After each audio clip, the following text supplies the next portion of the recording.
Hey everybody, it's Casual Boops coming at you with another video, and today we're going to be covering the Object 705A, one of the many Tier 10 Soviet heavy tanks in the game, on the tech tree this time. And you know, it's a weird one. It's a bit of a weird tank. Maybe you see these around. It was one of the bonus vehicles for the last battle pass, so you could play that tank and get a bunch of extra points, and it's got a pretty decent looking little style now. But anyways, we'll get on to the tank here. So basically, if you're looking at this thing, you might be thinking, oh my god, it's made for side scraping. This is perfect. And I will admit, it does look nice. And you know what? We're gonna look at the the armor model first, because this thing is really meant, like, the gun is potato. The armor only works in some situations. The situations that it works in are fantastic. But the situation, like any other thing outside of that, is really kind of like, not awesome. So like, but it does look nice. Like, I wanted this tank when they released it. I wanted this tank immediately because I liked the way it looked. The way it looked, it looks very good, I think. Okay, so, but anyways, basically this thing is all about the gun. The gun is kind of potato, like I said. 256 standard pen and 317 heat pen is fine. It's usable, right? But we'll get to the gun stats later. Basically, you might be looking at this thing and think, oh god, it's all about side scraping, and you're not necessarily wrong. You can side scrape in this thing. However, if somebody knows what they're doing, and you will encounter people that do know what they're doing when you play this thing, because it's a tier 10, and the tier 8 and the tier 9 are all the same situation, right? So I'm about to tell you things about the tier 10 that apply to all of the line as soon as they start. Like, I think it splits off at tier 7. I gotta know. I'm pretty sure it splits off at tier 7. Where is it? Tech tree. USSR. Yes. Okay. So. Yes, at tier 7 you split off of the KV3. I'm sorry, the IS. You split off of the IS to the ISM, and then this all applies to that. So basically, yes, you can side scrape. You can do that, right? If you're doing this and you're whatever. Let me see here. I'm trying to angle it just perfectly. Then in this situation, you are a god, right? However, I mean, there's tiny little pixels, but you're a god, right? You're using some kind of a building right here, and you're pretty much in good shape. I mean, obviously, if you side scrape against like a Jaegeru shooting heat, you're gonna have a bad day, no matter what you are. But generally speaking, the armor is pretty solid. Obviously, you have a lower plate weak spot where if you're just there, if you mess it up and you back up too much and expose your lower plate, then you're gonna have a bad time. The problem that I have with this thing is that if somebody's looking down at you, then all the angle on the front, right? The front plates are very well angled. But if you're looking down at them, all of a sudden that flattens it out quite substantially, and it gets very weak, right? And so then you've got you've got the engine deck and stuff, of course, and the upper, this bit here on the top of the turret. So like, but otherwise, yeah, obviously the side is bad. But like, the part that bothers me when I play this thing is that there is a the sidearm you might be looking at here looks really good, right? It's like 100 millimeters and 30 millimeters of spaced armor. This looks really, really good, and it's got this V shape kind of thing. So if somebody shoots you here, right here, it's very effective, right? Because you've got a very well angled. You've got 30 millimeters of spaced armor and 100 millimeters of raw armor at a very good angle, right? Because it's the V, right? However, behind the tracks is only 100 millimeters.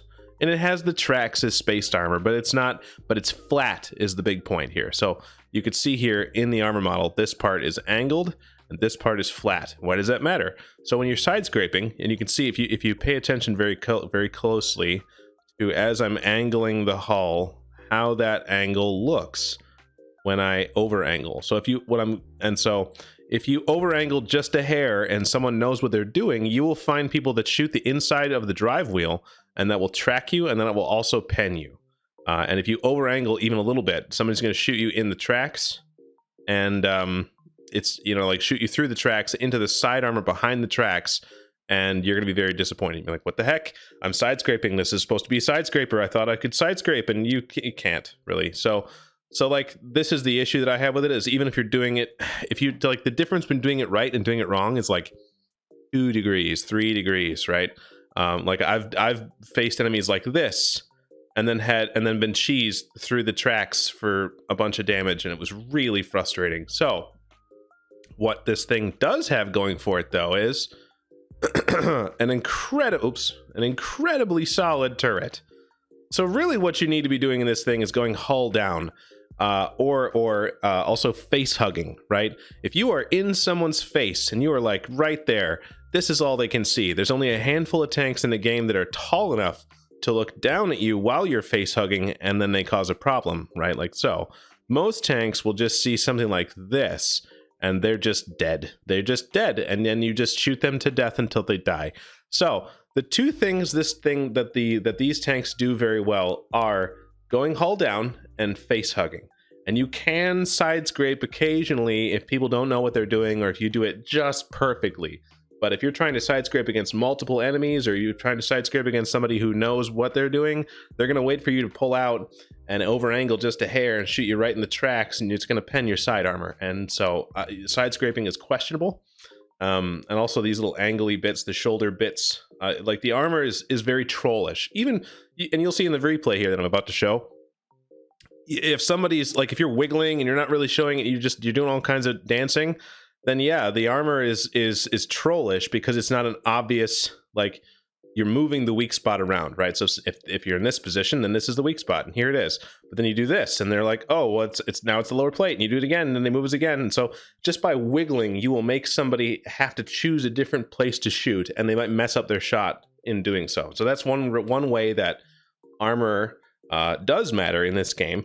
It's not meant to just say, haha, my armor is better than your penetration. It's meant to make people mess up their shots. It's going to buy you time while you're reloading. If you're dancing around, moving your tank around, moving the weak spot that they need to shoot, then maybe they'll mess it up, and then you get to shoot them back for free. So the armor is good, but also awful at the same time, unless you're hull down, then you're a god. So that is the armor, and we're doing this in a weird way, but it does hit for 650. I'm gonna go back to the actual tank stats. Top speed of 40 is not great, but that's whatever. This is like pseudo super heavy. It's like that in between a super heavy and a regular tank, or a regular heavy, I suppose. It's not very fast, but it's got pretty decent hit point pool. A 650 alpha slaps pretty hard.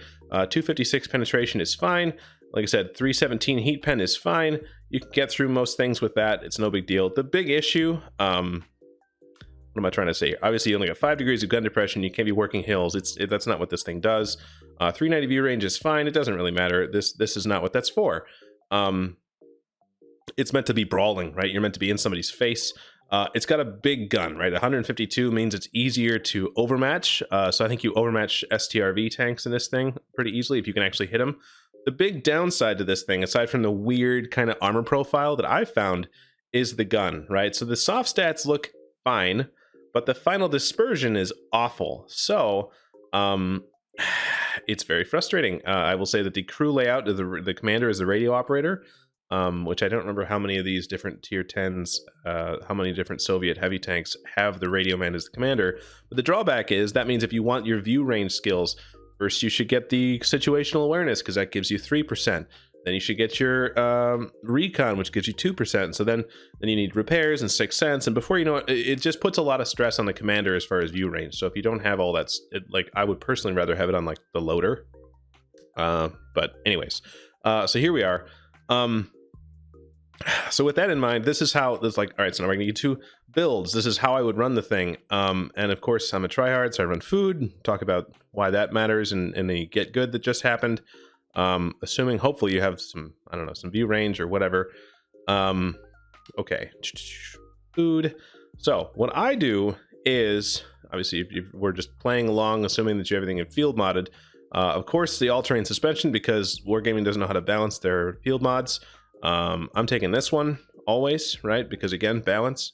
I'm personally taking view range because again, it's just, you're trying to shore up that weak spot, or the weakness of not having view range. I'm also taking a firepower slot, and I'll explain why in just a minute. This one is debatable because honestly, it doesn't hardly get up to, like, you can see here the effective top speed. It's not a fast tank. Effective top speed, it gets to its top speed at 40 only on hard terrain, right? So that's things like Himmelsdorf. or like in cities where it looks like it's paved, right? That's hard terrain. But most of the terrain in the game is medium terrain, right? Grass, medium terrain. And then you have soft terrain, which is like the valley on Lakeville. It's like this swampy crap, or if you're in water, that's soft terrain, and then it's just horrendously slow. So what I'm trying to say here is most of the time you're gonna this is your reality, right? Your top speed is 37 after, you know, an eternity. So bumping up the max to 42, you might not even ever get there, so it doesn't even matter. So like this one I'm on the fence about. I maybe would even take this one just because I don't know. Neither one of these is really a great option because it doesn't matter. But in this one I'm taking the module durability, right? Because it does get lit on fire. The ammo rack, you get ammo racked, it happens. Thing gets lit on fire because the engine's in the front. So I would definitely take this one. So equipment wise, I am taking, on the improved slot, I'm taking improved aiming, right? So then we get to 0.36. So we're down from 0.42 to 0.36, which is actually usable, right? And then of course a vertical stabilizer to get these soft stats, and then a rammer. So this is how I would outfit the tank, and then, you know, see how it goes for you, right? See how you feel like it. But like, I needed this because I felt like this was the only way I could actually hit the things I was shooting at. Doesn't matter how good your gun is or how good your DPM is if you can't land the shots in pen. So this is what I was doing. Let me know what you guys think, if you disagree or if you agree or whatever. You could also make the argument for improved hardening. The gun is potato. I mean, that's the worst part. Like, the reason I don't play the tank a whole lot is because the gun's very frustrating. So this is how I would fix that. So anyways, that is the tank and those are the stats. We'll get into the replay. All right, so we're going to be watching GodzyPower playing his 705A on, what is this, Pilsen. There's a tier 10 game, of course, because he's in a tier 10. He's also got tier 9s in the game, no tier 8s. There's one artillery on each side. You know, where Pilsen's all about brawling. He's got another 705. There's a lot of really, like, heavy tanks on his team, and the other team has a 50B and a Rhino and a Super Conch. So it looks... This could go either way, right? I'm looking at this matchup. And it looked like tank-wise, we look to be about the same, right? This is anyone's game at this point. It's not like, you know, and credit to Wargaming, sometimes in the past they would have matched like two 50Bs against two, you know, mice. And it's like, well, I guess this game is over. But anyway, so GodzyPower is going to the city, as he should, and he's using this hull down spot, and you look at how potato the gun is. And he's using this hull down spot. He's basically invulnerable to everything except artillery in this position. But you still want to keep wiggling and moving because you just never want to give somebody any, like, maybe you have a pixel exposed, and if you can hold still and aim and let them aim, then VK, like, exactly, this VK, because he's holding so perfectly still, GodzyPower is able to aim it in, and maybe he can hit that cupola. But we slapped the 50B for 650, what is that, 633, which is, you know, it's nice. The thing slaps. But we're just waiting, because then this is the benefit of having armor that matters, is that in these positions, obviously GodzyPower is trying to wiggle a little bit in these. Oh my god, what a shot.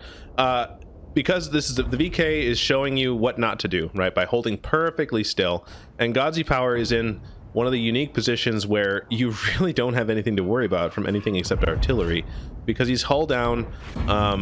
Even against the heat round of a VK-75, you know, the VKK, doesn't matter. Like, the turret of this thing is so solid. Not to say that it's impossible to get penned, but it's a very low chance.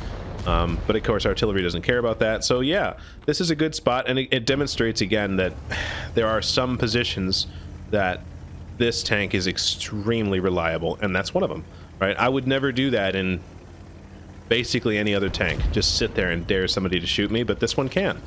And GodzyPower is of course using the pretty cool little style that you got from the clan, or from the what's it called, the last battle pass. Sorry, brain fart there. So he's using the battle pass. It's got a little snowmobile in the back, I guess, and using the new the zoom out mod that is now incorporated in the client. And again, trying to just go from rubble pile to rubble pile. He's trying to stay hull down whenever possible, because that's what this tank does. It side scrapes, sure, but mostly what you want to be doing is going hull down. And so GodzyPower is going to look to try to see if he can get an angle here. And unfortunately, We don't know where the tank destroyers are. Oh, we do. Actually, they have been spotted. So none of the tank destroyers are back at K1, J1 on that hill, because if they were, this would be a kind of a tricky spot to be in. You couldn't really work this position without being potentially shot down the alley. Well, I don't think any tank destroyers are up on that alley, so Godzi Power is free to use this and actually side scrape off of this rubble pile. Unless, whoop, that's a Type 4. Okay, Type 4 is there, so all of a sudden we have to be a lot more careful about how we use this corner. And Godzi Power is going to try to see if he can do that. And we're just going to wait and wait and wait. And there's the shoulders of the Type 4, or the turret face is good. Godzi Power is going to use Intuition to change to a heat round to cheese the turret of the Type 4. But again, this is exactly like Type 4s have decent armor, but it's got holes in it, right? And so what that Type 4 did was basically just sit there and let Godzi Power aim. And so that's what he did. Like, what you need to be doing is a lot more wiggling in the Type 4. You need to be like him just pulling out and pulling back in. That's not helpful. He needed to be doing some wiggling, some baiting to get that weak spot, the shoulder plates and the turret. He needed to be angling those things to make it more effective, but he didn't, and that's why he took 650 to the face. But you can see, like, obviously the alpha damage does add up. You definitely notice when you have like when you have a higher than average alpha damage like you do in tanks like the 705A, because sure, it's not as good as 750, but 650 is pretty solid, and we've only shot like, oh, free damage. Love it. Love to see it. So we've only shot like 5 times, and we've already got almost 3,000 damage. Godzi Power has basically, I would say, very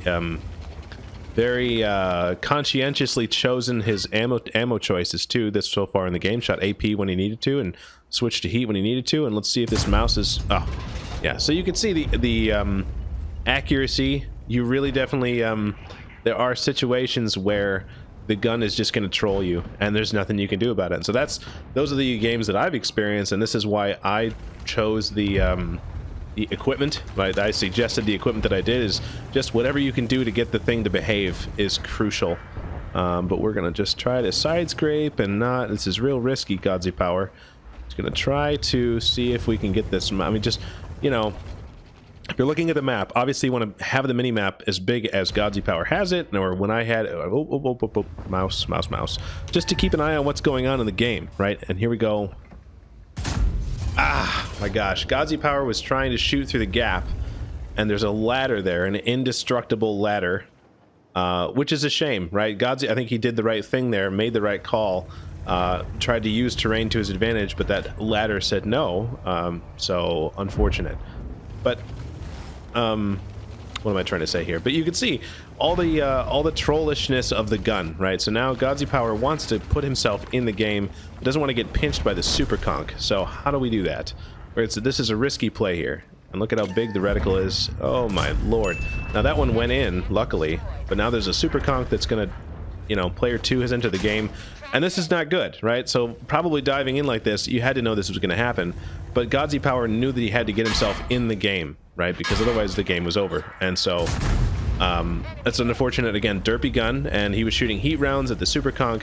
I think if he would have had an AP round, he probably would have penned, because super conch armor isn't good, it's just troll, right? And there's all kinds of spaced armor. So we're doing what we can, because the medium tanks have won the 9-0 line. You want to keep an eye on the mini-map at all times. We've won this 9-0 line, we're pushing through, and we've seemed to have stabilized kind of in the factory. But now, as long as that Type 4 goes and continues to just find something else to do, Godzi Power is going to put a shot at the turret. I think he was probably trying to go for an ammo rack there or something. But yeah, you probably mess up a bunch of crew that way, so good call. And he's got one last heat round left. And I think this is probably, again, this is risky for the same reason as before, where you have the risk of getting flanked by the Type 4. But honestly, again, you just need to kind of put your tank in the game, right? So Godzi Power is a tier 10. He needs to be having an impact on the game. He's got 4,700 damage so far, but we are definitely, you know, the resistance on our team in the factory has waned, right? They're not doing so great. So you wait, aim your shots. And kudos to Godzi Power again for taking the time to make sure that shell went in, because it's tempting It's tempting to just squeeze off a shot when it's loaded and rush it, and then you sitting there hating life. Wait. And then again, taking the time to aim the shots as best you can and make every one of them count. And we're at 6,000 damage. And again, here's an example of the trollish armor. So that Super Conk should have penned. There's no reason he couldn't have penned. He just, I don't know, didn't. Just the Godzi power didn't really give him a clean angle to shoot him from. And so that's an example of just what this thing is capable of. I think the Super Conk has just kind of given up. I don't know. I think he thinks he's pinched her. I don't know. I'm not gonna try to understand, but this is free damage from the Super Conk. Obviously, he'll take one. I was gonna say he would take one in return, but maybe not. Obviously. And now we just sit here and wiggle and apparently show your side and not get pinned anyways. And so we're face hugging, but now again you have the turret ring, right? The turret ring of the Super Conk is a weak spot, and then of course you can look down at the hull just a little bit. So face hugging is really what this thing really wants to do. And now he has a part of a dead hull to go hull down behind, and just trolling. It's all about angles, right? Sometimes even the lower plate's a little trollish if you're wiggling it. And this entire time, Godzi Power has done a really great job of just not giving anyone a really easy shot. Except for that first time, the first time when he rolled around the corner and the Super Conk was behind cover.